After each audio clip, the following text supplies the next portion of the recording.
Shankar Yadav madam Shiv Shankar Yadav जो कि इसी ग्राम सभा बंदीपुर के निवासी साहब वो साहब के तरफ से 21 रुपए का पुरस्कार आए हैं। पार्टी की तरफ से हार्दिक स्वागत, धन्यवाद। चलो ठीक है, लेकिन उनके लिए क्या दे रही हूँ?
कहाँ शिव कुमार की बहनी गाड़ी का वो करे, लेकिन चाचा जी गाड़ी सवेरे सुन है।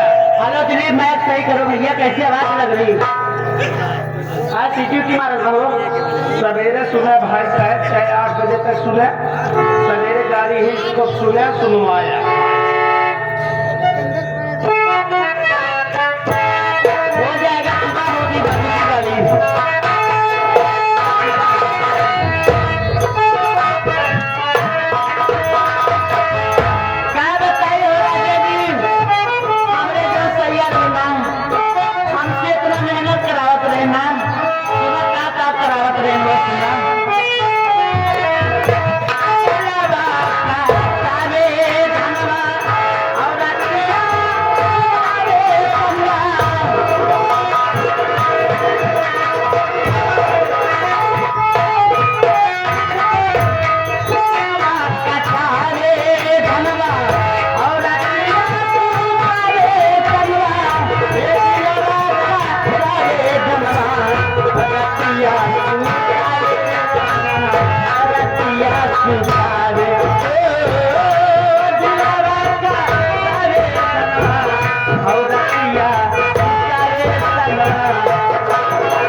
के नाती जो कि हमारे पित्तू भैया उस साहब की तरफ से